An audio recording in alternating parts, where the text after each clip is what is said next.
This is insane. We finally get our first highlights from Ivan Demidov's preseason game in the KHL, and he is dominating with his under-23 team, beating a KHL team in the preseason with 2 filthy goals in his preseason debut. We gotta get into that. Plus, a new article suggests Montreal trade Christian Dvorak, and some significant impact that could have on the lines. Finally, Nick Suzuki speaks out on the Patrik Laine trade and exactly what him and Kent Hughes talked about. All of that coming up on this episode of Habs Digest, and we're going to get straight into it, Jesse, and I want to start with Nick Suzuki.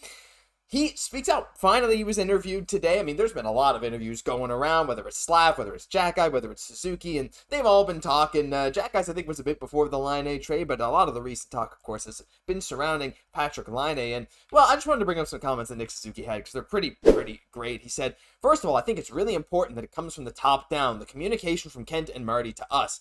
I think the plan, they've really stuck to it. The positivity that we have, it really comes from Marty and how he works, doubling up on the Marty praise. That's something we've heard from a lot of people, including Patrik Laine. He went on to say that I told Kent Hughes it would be quite an acquisition to add a guy who could score goals. If he comes in with a great attitude, I also talked to Laine. He seems to be ready and very excited. So I don't see a problem. Jesse, this is amazing. I mean, we figured that Kent Hughes would talk to Nick Suzuki about this whole thing, but to hear him saying, like, yeah, I spoke to Laine, we're pretty pumped about it. I said, this is exactly what we need, is what he said, and he's very right. And I think he's pretty excited too, Jesse, that he has yet another threat to pass to, whether on the power play or maybe even at even strength if we get that treat. And he's saying that it's bringing a spark to this team right before training camp. Like, they're really motivated, even now more than ever. And we know that they're extremely positive, right? Like, coming into this next season. But, like, they're saying it comes from Marty St. Louis, basically. That, like, Marty St. Louis, he's bringing good vibes and now good players, to this team as a result. And this basically, Suzuki goes on to say, like, the whole team is excited. Like, he was speaking with Arber, Xhekaj, like, and he thought it was too good to be true. Like, he didn't even believe it, right? So it's just amazing that they're getting ready for this season and just having, of course, it's shown that value to Nick Suzuki. I knew that when they were bringing a player that would be paid more than him, just to make sure that everybody's on the same page, what he thought. And for Suzuki, it came down to the same thing. Like, if he's excited and he's ready to go, then no reason why not to make this trade. The big thing, too, is, again, just the constant, like, it's unreal. It's unusual. The amount of praise Martin St. Louis gets, whether it's from Dach, whether it's from Xhekaj, whether it's from Laine himself or the captain, Nick Suzuki. Cole Caufield is basically Martin St. Louis' son. Like, everyone says he's the favorite. Again, I just want to reiterate what we said in yesterday's video. Like, I haven't ever seen this. I haven't ever seen players say so many good things. I mean, not even just good things about a coach, but how the coach is influencing the way they approach the game of hockey. It's incredibly rare. And to hear this coming from Suzuki himself just after from Laine, I don't know. Like, I never get sick of this stuff.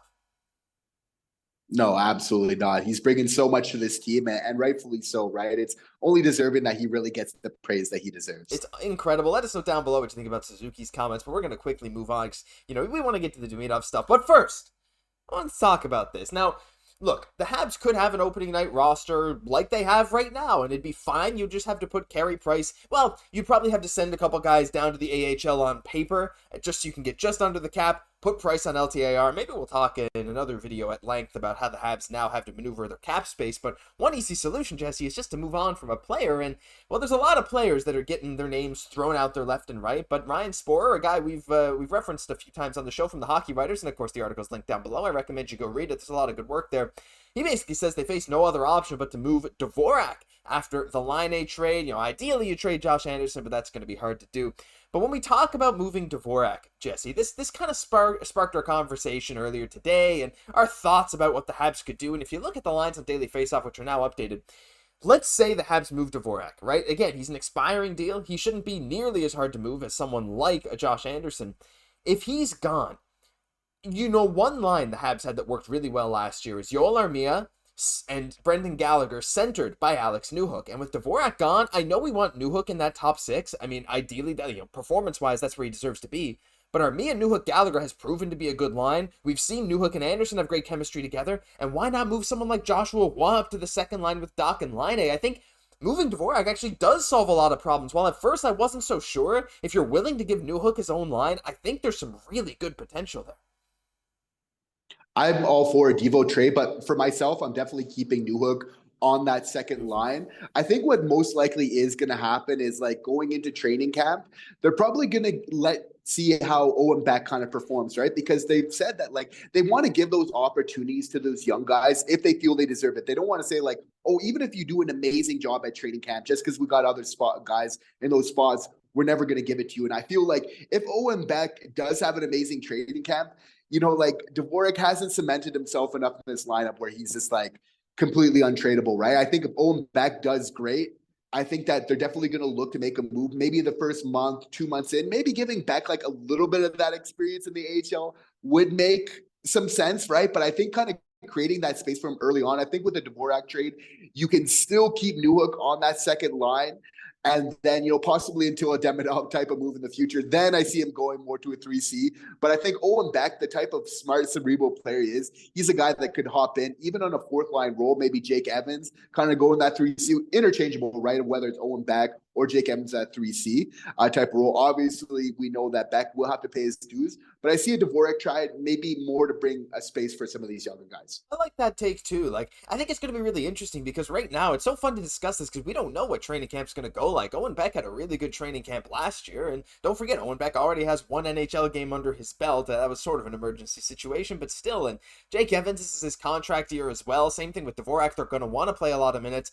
But I think moving Dvorak overall, Jesse, whether it's to bring Owen Beck in and to give him some time, whether it's for Newhook to center his own line, whether it's for, I don't know, who knows, maybe someone coming out of the woodworks and stepping up in another way, it opens up a lot of possibilities and opens up cap flexibility. So all in all, I do think that is probably the one forward move that is going to be the most likely to happen and would also be the most beneficial for Montreal going forward. But we're going to get into a guy that you mentioned, right? A guy that's going to come in eventually next year and play on the wing. And oh my gosh, guys, today was the first preseason game, and if you weren't aware, we'll bring you up to speed.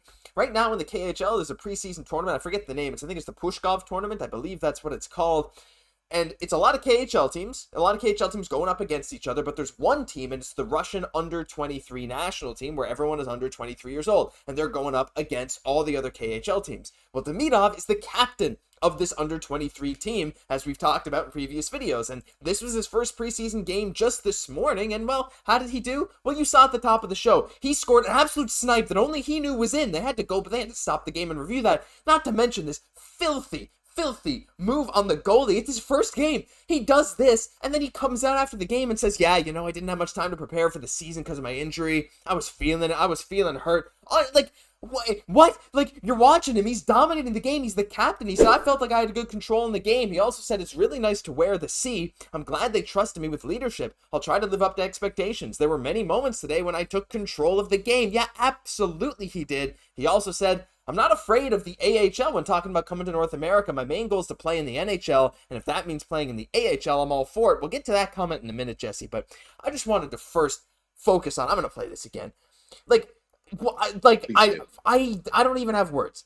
Like, I know it's just one game, but he's going up against KHL teams. He goes up against Sochi, and he's like, unbelievable. Take it away. Well, what we're watching right there, that's the go-ahead goal, right? Like, when he said many moments of taking control of this game, this is exactly what we want to see from this player. Not just the skill, but again, the character being shown, you know, with getting the C on his sweater, rocking it there. That first goal, right? Like, you know it's a good shot when you're the only person that knew it went in. Basically, a perfect shot, first to tie the game, and then he's making a head fake on that go-ahead goal that would make Lane Hudson extremely proud, right? So just showing a tremendous amount of skill. Again, talking about why he's so excited to come to Montreal. He says he wants to come to Montreal, Habs Digest Nation, because he wants to be around fans who love hockey as much as he does. Well, you can't imagine him coming to a better environment other than Montreal, where we are so crazy about the game, obviously covering it every single day. That's how important it really is to us here at Habs Digest. You know, so just amazing to see him really stepping up. You know, and if this is him kind of with a little bit of rust, I mean, I can't wait to see him moving forward. Don't forget, like, people said, like, while his shot, I see some people saying, oh, his shot was supposed to be a weakness. No one ever said it was a weakness, but it wasn't one of his major strengths. And then you watch him rip that rocket right off the bat. Like, I know he didn't have an upper body injury, it was lower body injury, but still absolutely insane. And, you know, crazy is a word you use, Jesse. That's a word Demidov used. But he said Habs fans are crazy in a good way. People asking him to bring a jersey over to North America, offering to take him out to dinner, all this stuff. But just insane stuff. But I wanted to focus just again, I'm going to flash that AHL thing up. This is something I found interesting. It's, again, we talk a lot about humility when it comes to Habs prospects, Jesse. We saw it with Slafkovsky. We see it with a lot of other guys. But to have him say this, I mean, obviously Habs fans are like, no, bring him to the NHL right away. This dude, like, how many players in the NHL, how many young prospects we're already seeing, and not going to name names, but players who are like, I deserve to play right now, right? Give me a spot in the NHL, or a certain man that was traded today. I'm not going to make judgments on him. But still, Demidov's here like, I don't mind if I play in the AHL. I just want what's best for my development. Like, what? Like, I mean, we don't want it, but to have a guy who is willing to take whatever opportunity is presented for him, whatever opportunity the team deems is the best for him to take that in stride, preemptively take that in stride, is just unbelievable maturity. Again, like showing the amazing attitude just to do whatever it sort of takes. And like, when he's saying this, you can kind of picture him saying, like, he's so grounded, like he actually means it. Like, he's okay going to the AHL if he has to put in the work that he has to do. That being said, we kind of feel here that with that year in the KHL that he's going to be ready to go right away in the NHL from there. But if that's the case, then he's willing to put it in. It's still par for the course for Kucherov, right, who had to put a little bit of time in the AHL as well. Like, Demidov loves hockey. He knows about this. He knows what other great players have had to went through in order to really earn their spots in the NHL. So he's not about taking any shortcuts, but I mean, we know the skill that this man has, just needs a little bit of seasoning over in the KHL, and I think we're going to be seeing him in Montreal very soon. Oh, man, don't forget, he's 18. Like, what, is he still 18? He might be 19 now. I think he's still 18, captaining this under-23 team. Just, I mean, everything you said is unreal. Let us know down below what your thoughts are. Just on the way out, I'm going to play this clip one last time. And if you enjoyed the episode, that'll do it for this episode of Habs Die. Just leave a like, comment, and subscribe to the channel. We really appreciate all the support you guys have been showing us, and we can't wait to keep covering our boys, our prospects, not just the meetup, but every single one of them in the coming weeks, months, and years. I'm Josh Gosse, my co-host, Jesse Poirier. We'll catch you in the next one.